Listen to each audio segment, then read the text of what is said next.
पुराने नियम में सपोपदेशक 5 अध्याय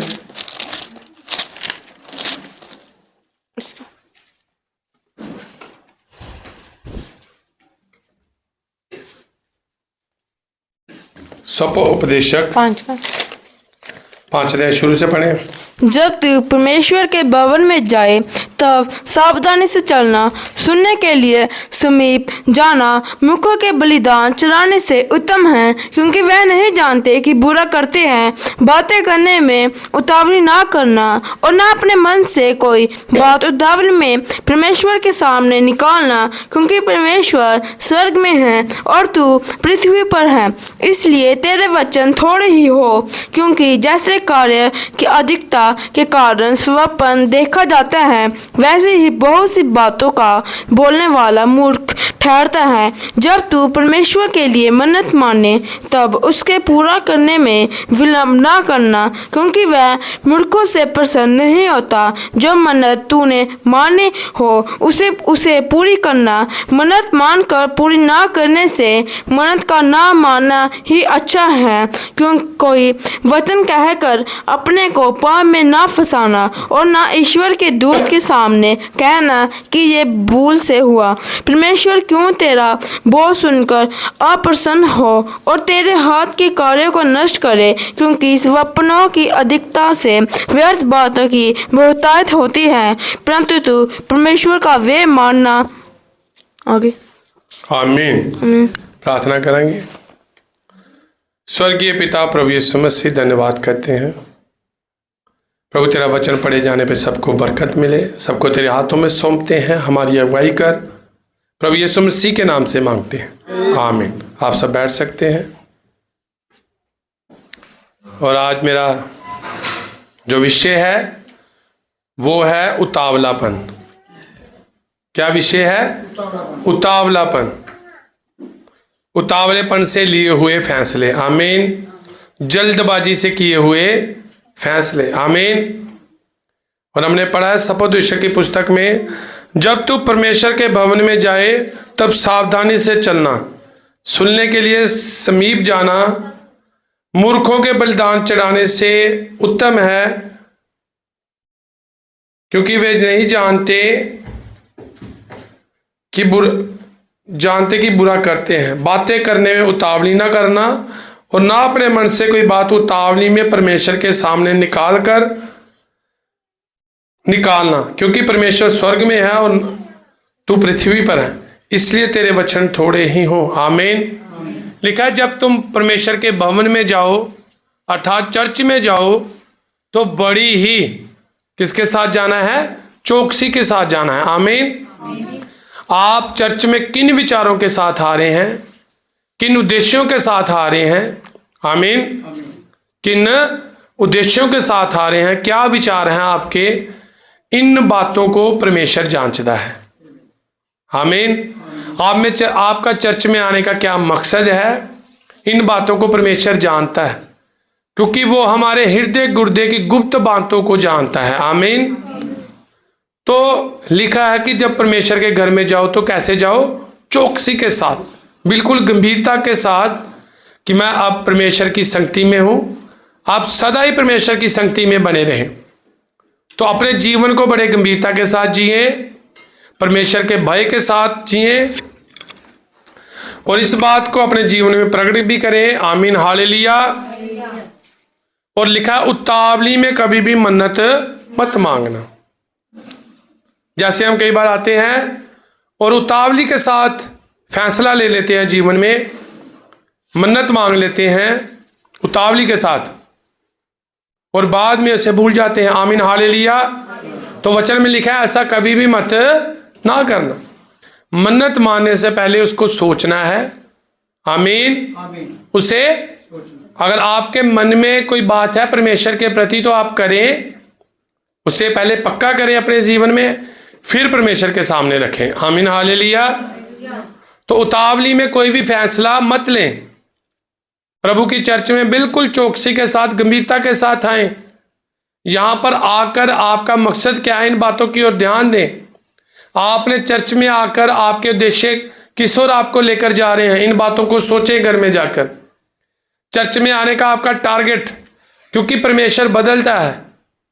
चर्च में आने के बाद आपके उद्देश्य पहले मत हो जैसे संसार में हमारे पहले कुछ टारगेट कुछ और होते हैं, है ना। आमीन। पहले जब हम संसार में थे तो हमारे टारगेट कैसे थे? कुछ संसार के जैसा हमारे जीवन में टारगेट हो सकते हैं कि जैसे संसार के लोगों ने अपने लक्ष्य रखे हुए हैं कि हमने सिर्फ संसार की वाहवाही लेनी है, संसार में उपलब्धियां हासिल करनी है, संसार में एक बड़ा नाम कमाना है। तो सदा तक रहने वाला परमेश्वर का नाम है। जितने मर्जी बड़े नाम हो संसार में सब मिट जाएंगे। आमीन। सिकंदर का कितना नाम था, आज सिकंदर कहाँ है? हिटलर कहाँ है आज? बड़े बड़े राजे, साइंटिस्ट, बड़े बड़े वैज्ञानिक, बड़े बड़े महान पुरुष, वो लोग कहाँ हैं आज? आमीन। हालेलुया। तो लिखा उतावली में कभी भी परमेश्वर के अपने मसीह जीवन में आप निर्णय मत लें। थोड़ी सी बात घर में होगी तो सबसे पहले कई बार क्या हो जाता है, थोड़ी सी घर में लड़ाई हुई तो फैसला ले लिया, मैंने चर्च नहीं जाना। आमीन। मैंने चर्च नहीं जाना, आज के बाद मैं चर्च, ये कैसे डिसीजन है? आमीन। हालेलुया। आप अपने मसीह जीवन को पूरी गंभीरता से लें, मसीह जीवन को पूरी गंभीरता से। उतावलापन आपके अंदर जरा भी नहीं होना चाहिए। अगर कोई मन्नत मांगता है तो उसे पूरी भी करे, अगर कोई मन्नत मांगता है तो उसे पूरी भी करे। उसको पूरा करने के लिए परमेश्वर के आगे झुके, घुटनों पर हो कि प्रभु मैंने ये मन्नत मांगी है, मैं इसको पूरी भी कर सकूं। आमीन। भजन संहिता 76।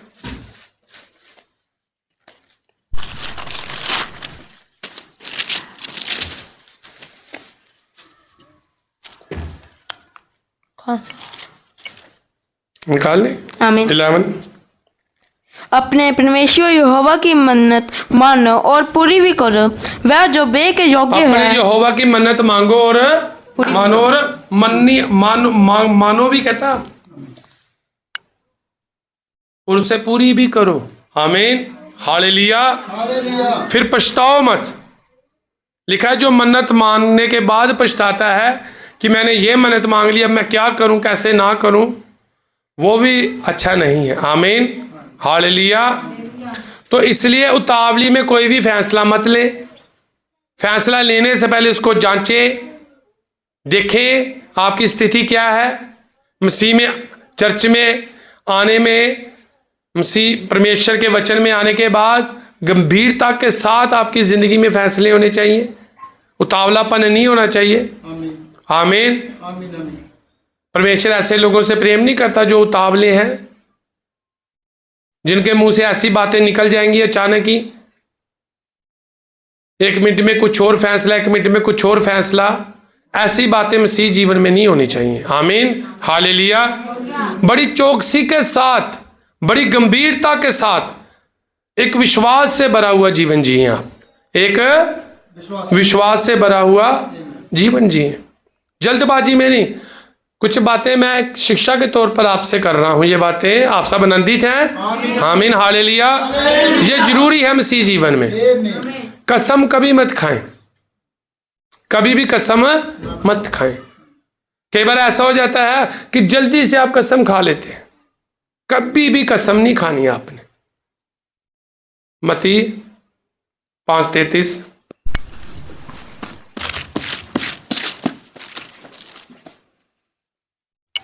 फिर तुम सुन चुके हो कि पूर्व काल के लोगों से कहा गया था, झूठी शपथ ना खाना, परंतु प्रभु के लिए अपनी शपथ को पूरी करना। परंतु मैं तुमसे ये कहता हूँ कि कभी शपथ ना खाना, न तो स्वर्ग की, क्योंकि वह परमेश्वर का सिंहासन है, न धरती की, क्योंकि वह उसके पाँवों की चौकी है, न यरूशलेम की, क्योंकि वह महाराजा का नगर है। ना धरती की, ना परमेश्वर की। आमीन। इन बातों की कसम कभी नहीं खानी, कभी भी। देखो बाइबल में पहले क्या कहा प्रभु यीशु मसीह ने, कि पूर्व कार्य में लोगों से कहा गया कि तुम झूठी शपथ मत खाना, है ना। झूठी शपथ मत खाना। पर मैं तुमसे सच सच कहता हूं कि अब तुम शपथ ही ना खाना। किसका मतलब? अब तुम कसम उठाना ही नहीं। किसी भी आप सच्चे हो, परमेश्वर को जानना चाहिए। लोगों को इस बात को दिखाने के लिए कसम नहीं खानी है आपने। आमीन हालेलुया। कौन कौन समझ रहा है इस बात को? उतावली से कोई फैसला नहीं ले लेना, जल्दबाजी में कोई बातें नहीं कर देनी। आमीन हालेलुया। उनको जांचना परखना, बड़ी गंभीरता के साथ मसीह में आगे चलना है, बड़ी गंभीरता के साथ चलना है। और जो कोई माने फिर उसे पूरा भी करे। आमीन। गिनती 3 में मूसा ने क्या कहा? जो पुरुष यहोवा की मन्नत मांगे उसे पूरा भी करे। आमीन। और मूसा ने यह भी कहा कि अगर कोई बेटी अपने बाप के घर में मन्नत मांग लेती है, उसका बाप जब सुनता है कि बेटी तूने ये क्या मन्नत मांग ली, इसको हम पूरा शायद नहीं कर सकते, तो वो चाहे उसकी शपथ को तोड़ भी सकता है उसका बाप। समझे? फिर उस बात का उस बच्ची को पाप नहीं लगेगा। अगर कोई बहन अपने घर में मन्नत मांग लेती है और उसका पति आकर कह देता है कि नहीं ये पूरा नहीं हो सकता, आमीन, तो बहन ने उतावली में मान लो मन्नत मान ली है, तो अगर पति उसको रोकता है तो वो बहन भी उस शपथ से फिर बाहर है। आमीन हालेलुया। उसको पाप नहीं लगेगा। अगर उसका पति नहीं रोकता, बाप नहीं रुकता, तो फिर वो उस वचन के साथ बंधे हुए हैं, उनको फिर वो मन्नत पूरी करनी होगी। समझे आप इन बातों को?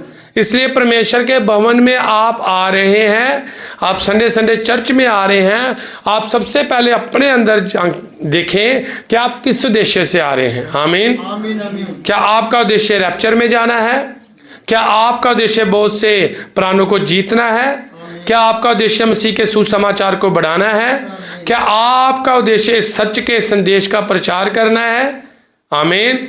अगर इससे हटकर आपके कोई उद्देश्य हैं तो उनको बाइबल में देखें कि क्या ये मेरे जीवन में भले का कारण है कि श्राप का कारण है। आमीन हालेलुया। देखिए, पहले जो भाई बहन बीमार कोई होता है तो जो पहला खिंचाव है वो चंगाई का है। आमीन। हम चंगे होने के लिए चर्च में आते हैं, लेकिन उसके बाद हमने आगे भी बढ़ना है। उसके बाद आगे भी बढ़ना है। चंगे तो आप कल्वरी क्रूस पर आज से 2000 साल 20-25 साल पहले कर दिए गए हो। क्या आप इस बात का विश्वास नहीं करते कि यीशु मसीह के कोड़े खाने से हम चंगे हो चुके हैं?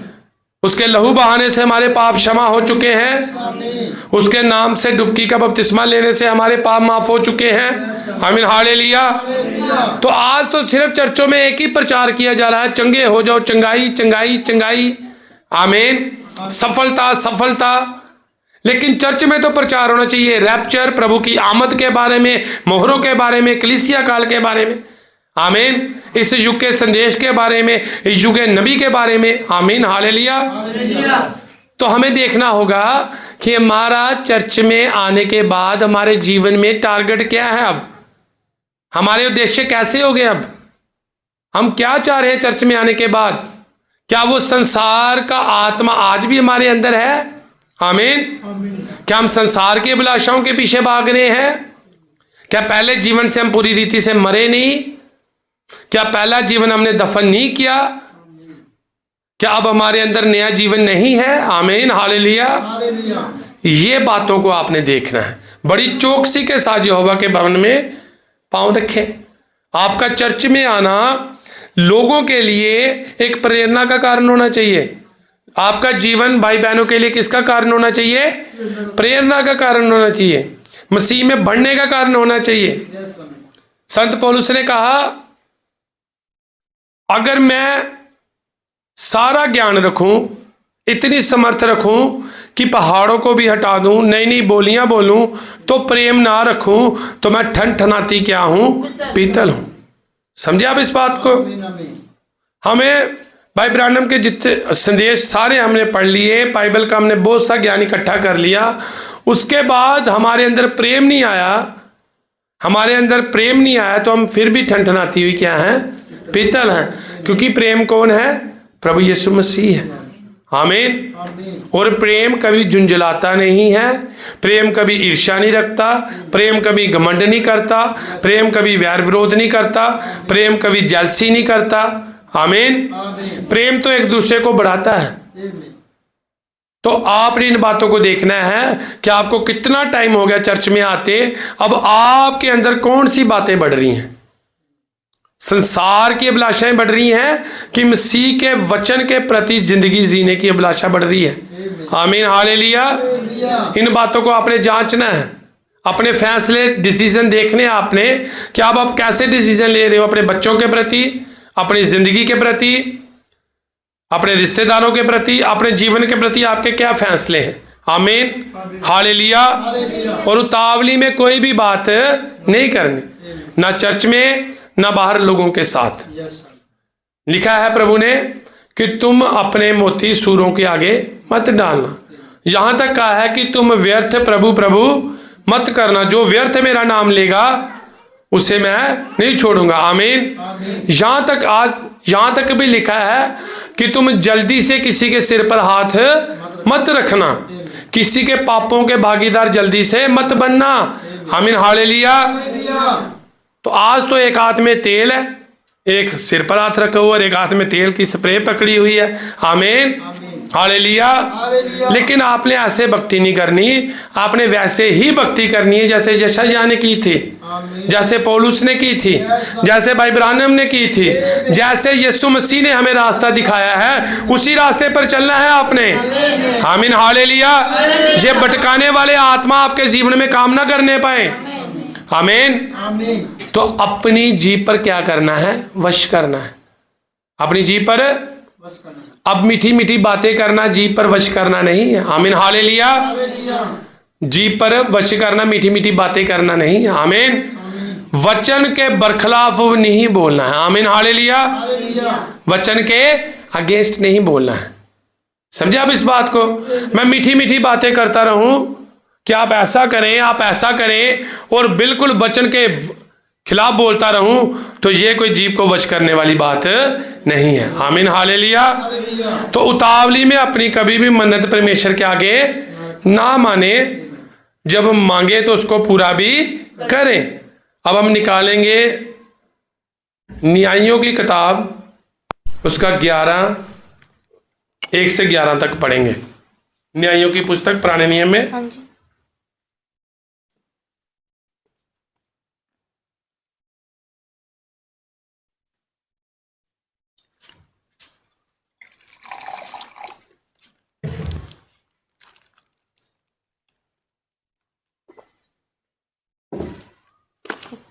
न्यायों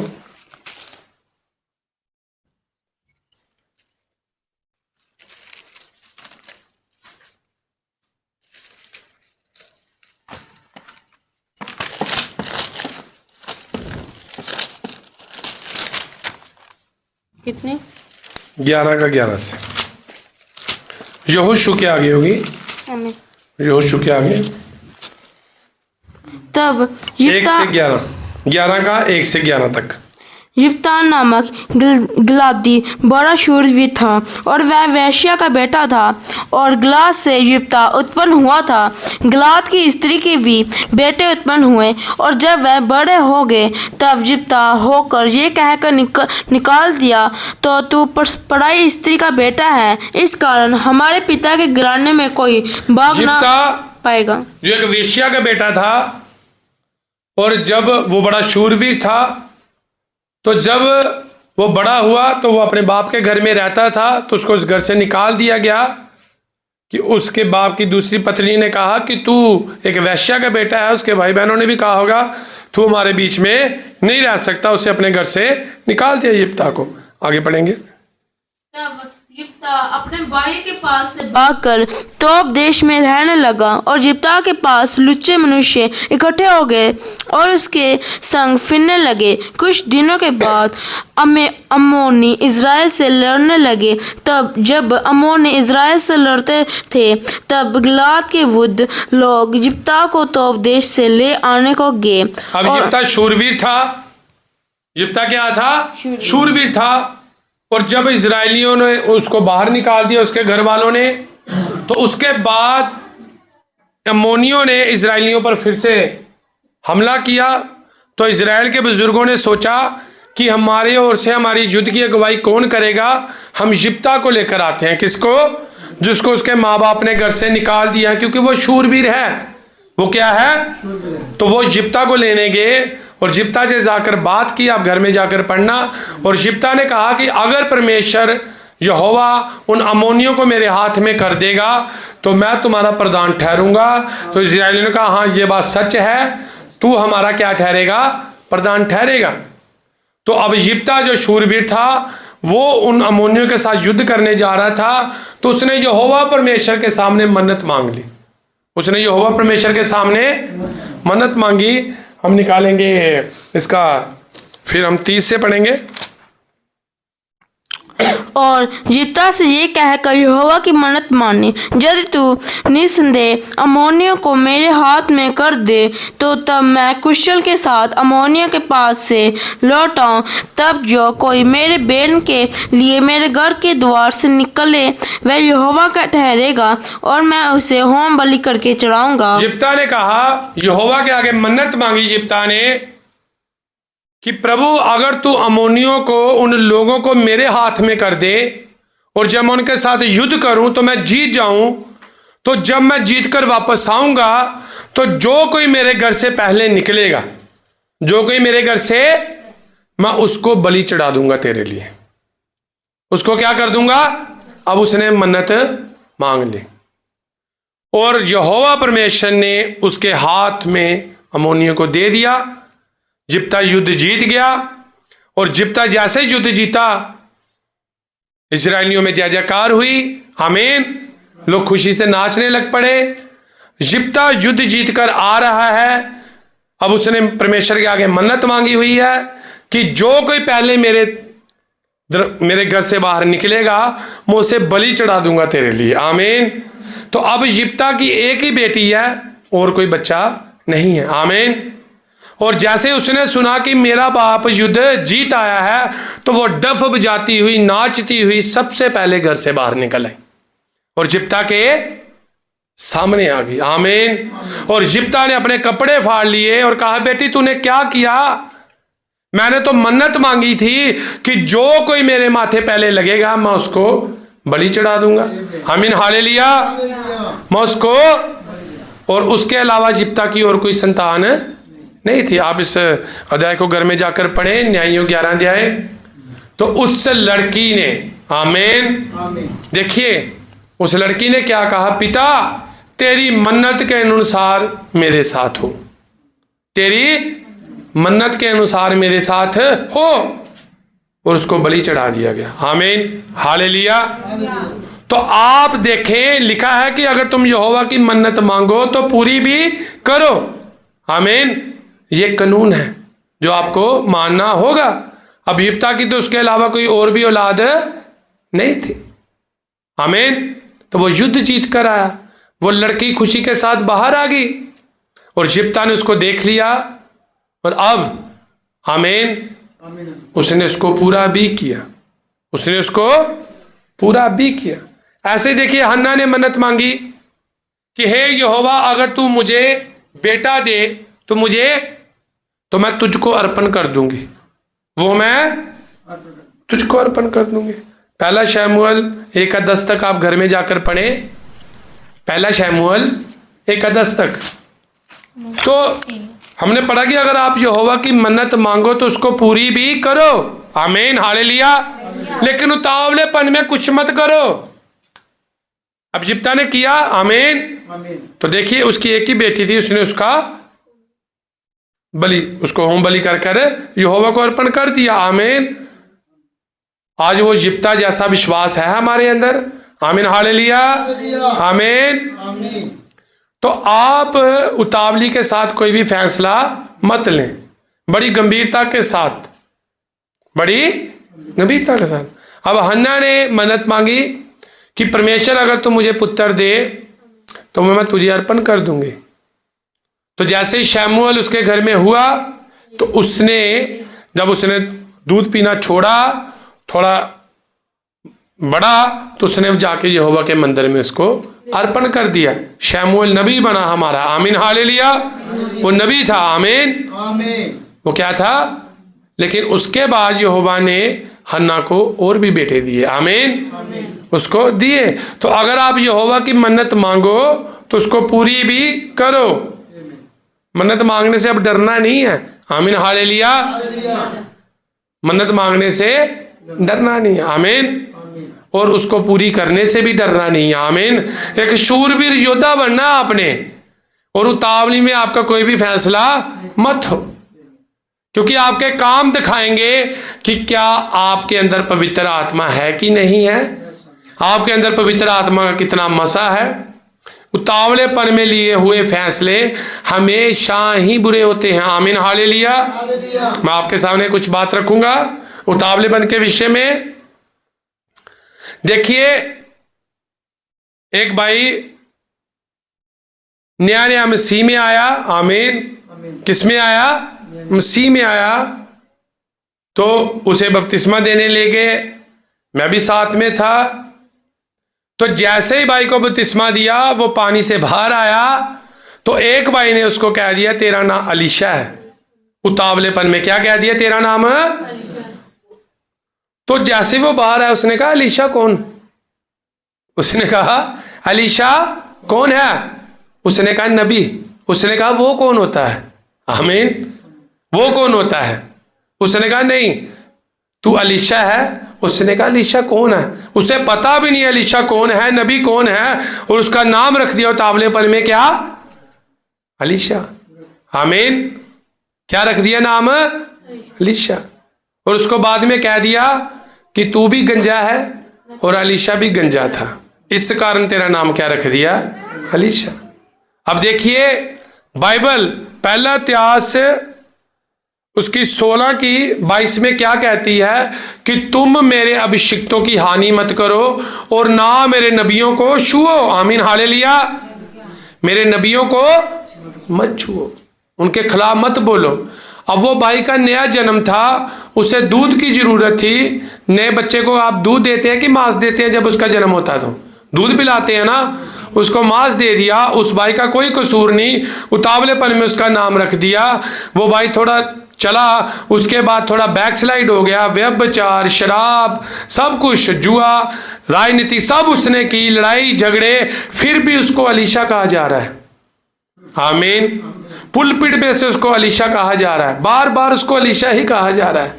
आमीन, हालेलुया। ये सही मायने में उतावलापन है। आमीन, ये नबियों की हानि करने वाली बात है। संदेश में ऐसा कभी भी नहीं होना चाहिए। उसको पता ही नहीं अलीशा कौन है। आमीन, हालेलुया। उसने 2-3 साल बाद जब वो बैकस्लाइड हो गया था, हर वो काम जो संसार में आम लोग नहीं कर सकते, उससे ज्यादा उस भाई ने किए, फिर भी पुलपिट से उसको अलीशा कहा जा रहा है। ये क्या पवित्र आत्मा को शोकित करने वाली बात नहीं है? आमीन, ये सही मायने में क्या है? उतावलापन है। ये सही मायने में नबियों को हानि करने वाली बात है। आमीन, हालेलुया। अलीशा कौन था? जिसके ऊपर एलिया का दूना मसा था। आमीन, हालेलुया। उसके ऊपर आत्मा का कितना मसा था? दूना मसा था उसके ऊपर। वो अलीशा था। आमीन। आराम की उसको सेनाओं ने घेरा तो उसकी ओर स्वर्गदूत आके रथों पर बैठे हुए थे, वो अलीशा था। आमीन, हालेलुया। तो वो अलीशा था। और जिस भाई ने नाम रखा वो भी बैकस्लाइड हो गया, जिसका रखा उसका भी। पर लेकिन जो उसको पुलपिट से अलीशा कह रहे हैं, उनका क्या? आमीन, हालेलुया। आमीन, जानते हुए भी जीवन नहीं बदल पा रहा है। आमीन। तो ये उतावलेपन में लिए हुए क्या है? फैसले हैं। ऐसे ही एक भाई और आया। अब भाई ने सिर्फ 10 दिन हुए, उसका नाम डैनियल रख दिया। आमीन, हालेलुया। उसका क्या नाम रख दिया? डैनियल रख दिया। उसे भी पुलपिट से डैनियल कह के पुकारने हैं। आज वो डैनियल ने इतने टीके लगाए होते हैं, सिर पर टोकरी रखी, इतनी सी मूर्ति रखी, और ढोलकियों के साथ गलियों में नाचता है वो भाई। आमीन, हालेलुया। तो पुलपिट में से उसको डैनियल कहा जा रहा है। आमीन, ये सही मायने में उतावलापन है। हालेलुया। ये सही मायने में क्या है? उतावलापन है। ऐसे आपने प्राणों को बचाया नहीं। आज वो दोनों भाई बैकस्लाइड हो चुके हैं। वो क्या हो चुके हैं? बैकस्लाइड। मसीह के साथ वो उनका कोई भी लेन देन नहीं लगा। एक की पत्नी खत्म होगी, उसे पता नहीं, उसे आज तक नहीं पता डैनियल कौन है। आमीन। डैनियल कौन है उसे आज तक नहीं पता। आमीन। उस भाई ने जिसका नाम अलीशा रखा उसे आज तक नहीं पता होगा अलीशा कौन है। आमीन हालेलुया। तो ये उतावलापन हमारी कलीसियाओं में मत हो। एक दूसरे का नाम रखने से पहले उसको जीवन को देखें। हालेलुया। उसके जीवन को देखें कि उसका जीवन कैसा है। आमीन। उसे समय का संदेश दे। एक नए जन्म पाए हुए व्यक्ति को दूध दे, मांस ना दे। आमीन हालेलुया। समझे आप इस बात को? ये बातें उतावलापन है। ये बातें उतावलेपन को दर्शाती हैं कि हमारी मनोदशा क्या है। और ऐसा करने से हम परमेश्वर के राज्य को बढ़ाते नहीं हैं, घटाते हैं। आमीन। ऐसा करने से हम बढ़ाते नहीं हैं, घटाते हैं। तो इसलिए कभी भी उतावलापन कलीसियों में ना हो। जल्दी से फैसले मत लें। आमीन। यीशु मसीह के गुण इतना बड़ा हमने देखिए लगा रखा है। ये चित्र, इस पर आप पढ़े, विश्वास, समर्थ, ज्ञान, संयम, धीरज, भक्ति, भाईचारे की प्रीति। ये स्वभाव सिर्फ यहां पर लिखकर लगाने के लिए नहीं है, ये स्वभाव अंदर भी होना चाहिए हमारे अंदर।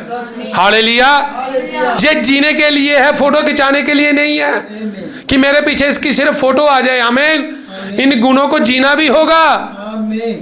हालेलुया। आमीन। जो व्यक्ति इन गुणों से भरा है वो जांच लेगा। यूहन्ना में क्या कहा है? तुम आत्मा की परख करो। हालेलुया। वो परख लेगा। आमीन। वो जानेगा कि मैं डैनियल कह रहा हूं। डैनियल कौन था? जिसने शेरों के मुंह बंद करा दिए थे। आमीन हालेलुया।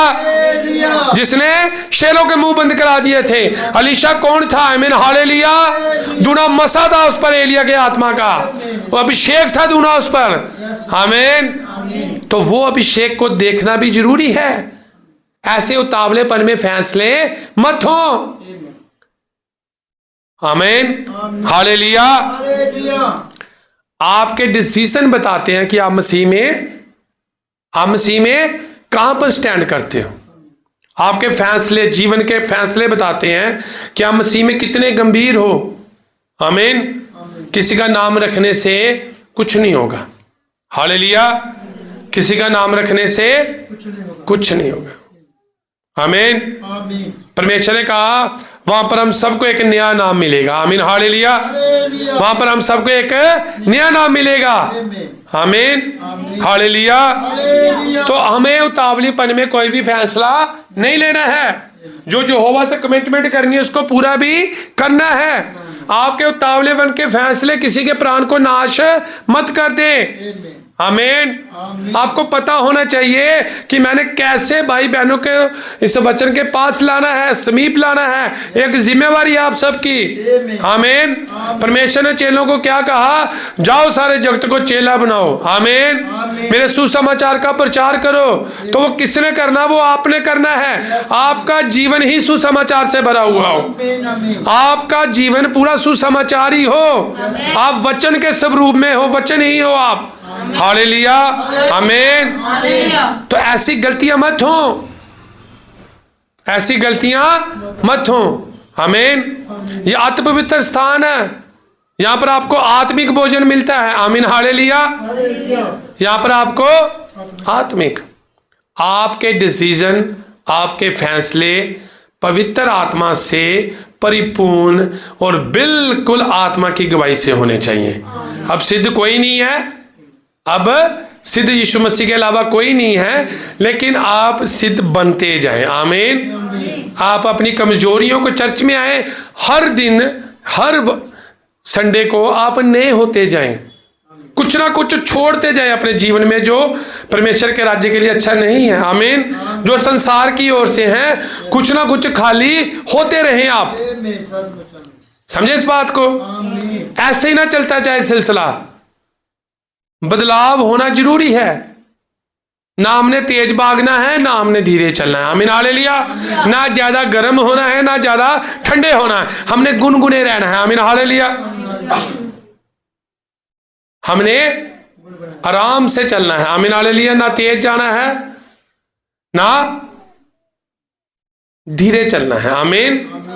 तो परमेश्वर को बिल्कुल आप आत्मा सच्चाई से आराधना करें। अब देखिए, यिप्ता ने दुआ मांगी, उसने पूरी की, इकलौती बेटी को। आमीन। हन्ना ने मन्नत मांगी और पूरा किया। गिनती 30 अध्याय आप पढ़े जाकर। मूसा ने को परमेश्वर ने क्या व्यवस्था दी कि जो पुरुष यहोवा की मन्नत मांगे उसको पूरा भी करे। अब मन्नत मांगनी क्या है? एक विश्वासी क्या मन्नत मांगेगा? प्रभु मेरे अंदर से ये कमी दूर कर। आमीन, हालेलुया। मेरे अंदर से इस कमी को दूर कर। मैं 2 घंटे दुआ करूंगा। हालेलुया। मैं कितनी प्रार्थना करूंगा? मैं सुबह 4 बजे उठ के दुआ करूंगा। आमीन, हालेलुया। ये मन्नत मांगे आप। आमीन। प्रभु मेरे अंदर भाईचारे की प्रीति ला, मेरे अंदर प्रेम ला, मैं अपने भाई बहनों से प्रेम कर सकूं। जब वो प्रेम आपके अंदर उड़ेगा, उमड़ आएगा, जैसे भाई ब्रानम ने कहा कि जब वो जंगली सांड मेरे सामने आया, आमीन, हालेलुया, तो वो प्रेम मेरे अंदर उमड़ आया। वो यीशु मसीह के प्रेम से मैं भर गया और वो प्रेम ने क्या किया? एक अद्भुत काम किया, उस सांड को हलीम कर दिया। हालेलुया। तो आप उस प्रेम से नहीं भरना चाहते? आमीन। धनी व्यक्ति कहां से गिरा था? भाईचारे की प्रीति से गिरा था। आमीन, हालेलुया। जब उसने यीशु मसीह को कहा कि प्रभु मैं, हे उत्तम गुरु, मैं किसको चाहता हूं? अनंत जीवन। आमीन। तो यीशु मसीह ने कहा तू आज्ञाओं को मानता हूं बचपन से। इसका मतलब बचपन से वो चर्च जा रहा है। वो बचपन से कहां जा रहा है? चर्च जा रहा है। इन आज्ञाओं को जानता है, आराधना कर रहा है। क्या मालूम बड़ी जोरावर तरीके से वो आराधना करता हो, तो सब कुछ वो कर रहा है। आमीन, हालेलुया। सब कुछ वो कर रहा है। लेकिन जैसे ही मसीह के सामने, वचन के सामने आया, तो उसका आईना परमेश्वर ने उसको दिखा दिया। उसके अंदर घमंड था, उसके अंदर ईर्ष्या होगी। आमीन। उसके अंदर ऐसा होगा कि मेरा भाई मेरी समानता में ना हो, मेरा भाई मेरी। तो उसने यीशु मसीह ने कहा तो अपना सब कुछ दान करके कंगालों को दे दे, अपने पड़ोसियों को। उसका पड़ोसी कौन था? उसका पड़ोसी कौन था बताएं आप? उसका पड़ोसी वही लाजर भिखारी था। आमीन, हालेलुया। जो उसके घर के बाहर बैठा रहता था। उसने कहा मैं उससे लाजर को सब कुछ दे दूं। आमीन, हालेलुया। समझे आप इस बात को? उसने कहा लाजर के आगे तो वो बचे खुची रोटी के टुकड़े फेंकता था। लेकिन जैसे ही वो धनी व्यक्ति मरा, तो उसने क्या कहा? अपने घर में गया, अपने आप को अब झूठी तसल्ली दे रहा है। वो क्या दे रहा है अपने आप को? अपने आप को झूठी तसल्ली दे रहा है कि उसने कहा कि हे मेरे मन, तेरी कोठरियां भरी हुई अनाज के साथ। अपने दिल को झूठी तसल्ली, जैसे कई लोग देते हैं कि मेरे पास इतनी धन दौलत है, मेरे बाप दादों की इतनी प्रॉपर्टी है, मैंने इतना कुछ इकट्ठा कर रखा है, मैं आराम से जिंदगी जीऊंगा। आमीन। लेकिन आराम, उनको पता ही नहीं है ये आराम शब्द क्या है। हालेलुया। आराम केवल प्रभु यीशु मसीह के पास है। उसने कहा हे बोझ से दबे लोगों मेरे पास आओ, मैं तुम्हें विश्राम दूंगा। आमीन, हालेलुया। तो जिसको वो ढूंढ रहे हैं वो तो मसीह के पास है, तो आराम मिलेगा कहां से? हालेलुया। तो देखिए, अब उस धनी व्यक्ति ने क्या कहा छत पर जाकर कि ऐ मेरे मन आराम से खा, तेरे पास बहुत कुछ है। तो उसी वक्त आवाज आई कि तेरा प्राण अभी तुझसे लिया जाता है। वो वहां पर ही मर गया। आमीन। और जब वो मरा तो सीधा कहां पर गया? नरक में। अब लाजर भी मर गया तो वो सीधा कहां गया? अब्राहम की गोद में। तो वो धनी व्यक्ति वहां पर बैठा हुआ क्या कह रहा है प्रभु लाजर को कि लाजर अपनी उंगली को पानी से डुबोकर मेरे मुंह में डाल। आमीन, हालेलुया। तो यीशु मसीह ने उसको पहले ही बता दिया था कि अपना धन जाकर पड़ोसियों को बांट दे। हालेलुया। लाजर तेरे घर के बाहर बैठा हुआ है, वो मेरा अभिषिक्त है, उसके साथ मेल मिलाप कर, उससे वचन को साझा कर जाकर। हालेलुया। तो तू भी बच जाएगा, तेरा घराना भी बच जाएगा। लेकिन उसने नहीं मानी। आमीन। आप यीशु मसीह को कैसे खिला सकते हैं? हालेलुया। जिसने मेरे छोटे से छोटे के साथ किया उसने मेरे साथ किया। आमीन। उन प्रभु ने क्या कहा? जब मैं नंगा था तुमने मुझे कपड़े पहनाए, मैं भूखा था तूने मुझे खाना खिलाया। अपनी चुनी हुई प्रजा के साथ वो ये बात कर रहा है, चुने हुए लोगों के साथ। उन्होंने कहा प्रभु हमने कब तुझे खाना खिलाया, कब तुझे कपड़े पहनाए? उसने कहा तुमने मुझे छोटे और छोटे के साथ किया, वो मेरे साथ किया। आमीन हालेलुया। चर्च में भाई बहनों के साथ जो आप कर रहे हैं, यीशु मसीह के साथ कर रहे हैं। अगर एक दूसरे के साथ नफरत है तो मसीह के साथ नफरत है, अगर एक दूसरे के साथ प्रेम है तो मसीह के साथ प्रेम है। आमीन हालेलुया।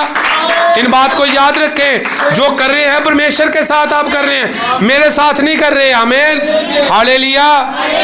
इसका हिसाब खुदा ने लेना है आपसे।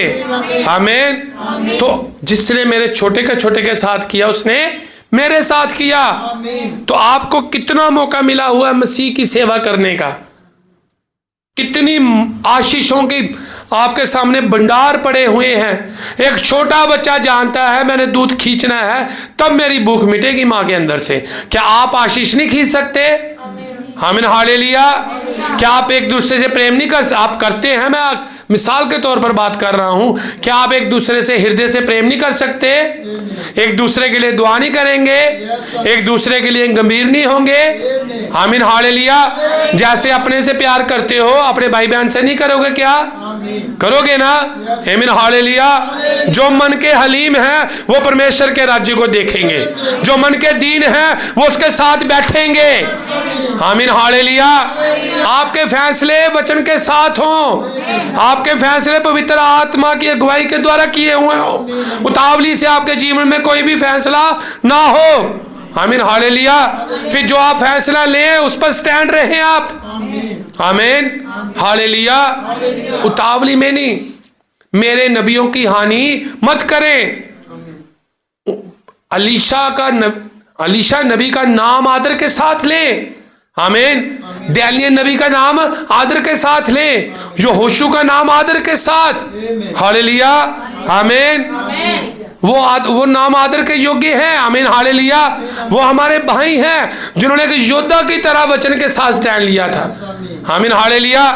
तो अगर हम ऐसे लोगों का नाम देंगे जिन लोगों का जीवन उनसे हटके, जो जानते नहीं हैं, जो संसारिक लोग हैं, तो हम फिर किसकी ओर से हैं? पुलपिट पे से उनके नाम लेंगे, उनको बुलाएंगे, ऊंची ऊंची आवाज में बार बार उनको लेंगे, जानते हुए भी कि वो कैसा जीवन जी रहे हैं, फिर वो कैसी बातें। आमीन हालेलुया।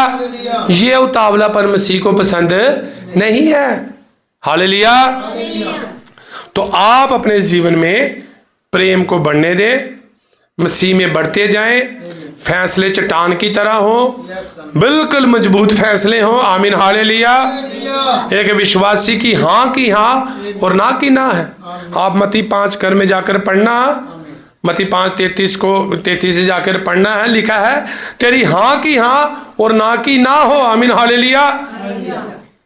जब हाँ है तो हाँ, ना की ना हो। चर्च में आए, देखें आप किस मनोदशा के साथ हैं। आमीन। आपके विचार कैसे हैं चर्च में? आप क्या कर रहे हैं चर्च में आकर? आपने चर्च में आकर क्या छोड़ा संसार की बातों को? आपने चर्च में आकर वचन में क्या पाया है? आमीन हालेलुया। आज लोग ये सोचते हैं कि जिनके पास धन आ गया, दौलत आ गई, गाड़ी आ गई, उसके ऊपर परमेश्वर की आशीष है। आमीन हालेलुया। उसके ऊपर परमेश्वर की बड़ी आशीष है। लेकिन संत पौलुस ने तो अपना धन सब कुछ छोड़ दिया था। इतिहासकार कहते हैं उसके पास पुराने समय का 8 करोड़ रुपया था, उसने तो वो त्याग दिया था। आमीन। क्योंकि उसके ऊपर परमेश्वर की आशीष थी। आपका जीवन मसीह के सुसमाचार से कैसा भरा हुआ है, ये बताएगा कि आप पर परमेश्वर की आशीष है कि नहीं है। आमीन हालेलुया। तो आपने कैसा जीवन जीना है? एक मजबूत विश्वासी की तरह। आमीन हालेलुया। मसीह का आत्मा, आमीन, परमेश्वर का आत्मा आपके अंदर है। वो कैसे पता लगेगा? जब आप इन गुणों को जी रहे होंगे। आमीन हालेलुया। जो मेरे अंदर है वही बाहर आएगा। आमीन। जो मेरे अंदर है वही बाहर। अगर मेरे अंदर कुछ ऐसी चीजें हैं, संसार का दिखावटीपन है, संसार की सुंदरता है, संसार का लोक दिखावा है, तो मैं वो काम करूंगा। आमीन। अगर मैं संसार से मर चुका हूं, संसार की बातों से मर चुका हूं, तो मैं बिल्कुल मसीह का जीवन जीऊंगा। आमीन हालेलुया। जा तो आप विश्वासी हैं जा अविश्वासी हैं। भाई ब्रानम ने ये बात साफ कही है, जा आप विश्वासी हो जा अविश्वासी हो। और एक विश्वासी का जीवन पवित्र आत्मा से भरा हुआ जीवन है, और उसके जीवन का स्वभाव कौन है? मसीह है। मसीह किसका स्वभाव था? परमेश्वर का। आप किसका स्वभाव हो? मसीह के। आमीन, हालेलुया। जब लोग आपको देखते हैं तो मसीह को देख रहे हैं, वो किसको देख रहे हैं? तो अगर आपके फैसले उतावलेपन से भरे हो तो फिर आप किसके राज्य के लिए खराबी कर रहे हैं? आमीन। आप इन गुणों को देख लें। आमीन, हालेलुया। दुआ का मकसद, प्रभु मुझे इन गुणों से भर। आमीन। प्रभु मुझे इन गुणों से भर, मैं इन गुणों को जीने वाला हूँ। प्रभु जी आत्मिक हथियारों से मैं लैस हूँ, विश्वास से भरा हूँ, समर्थ से, ज्ञान से, संयम, धीरज, भक्ति, भाईचारे की प्रीति से मैं भरा हुआ हूँ। तेरी दुल्हन का श्रृंगार इन वचनों के साथ हुआ हो कि वो चोटी का पत्थर ऊपर आ जाए, वो प्रेम आ जाए, यीशु मसीह ऊपर आ जाए। आमीन। वो कौन ऊपर आ जाए? यीशु मसीह आ जाए। मेरा श्रृंगार इन वचनों के साथ किया हो, मेरे फैसले उतावलीपन वाले ना हो, मैं उतावला ना हूं, मैं बिल्कुल धीरज के साथ भरा हुआ हूं। किसके साथ भरा हुआ हूं? धीरज के साथ। आमीन। विश्वास के साथ, संयम के साथ, भाईचारे की प्रीति के साथ, प्रेम के साथ। आमीन, हालेलुया। क्योंकि लिखा है कि जो कुछ परमेश्वर का था उसने मसीह में उड़ेल दिया, और जो कुछ मसीह का था उसने अपनी कलीसिया में उड़ेल दिया। आमीन। किस में उड़ेला? मसीह ने अपना सब कुछ आपके अंदर, सब कुछ। और ये बातें अब लोगों ने देखनी है आपके अंदर से। आमीन। आज यीशु मसीह को किसी ने देखना है तो वो किसको देखेगा? उसकी कलीसिया को देखेगा। आमीन। अगर यीशु मसीह की किसी ने सेवा करनी है तो वो किसकी सेवा करे? उसकी दुल्हन की सेवा करे। आमीन, हालेलुया। अगर यीशु को किसी ने कुछ खिलाना है तो वो किसको खिलाएगा? उसकी दुल्हन को। आमीन, हालेलुया। क्योंकि जिसने मेरे छोटे और छोटे के साथ किया उसने मेरे साथ किया। प्रभु आपको आशीष और बरकत। प्रभु के नाम की महिमा। सब प्रार्थना करेंगे, सब प्रार्थना करेंगे।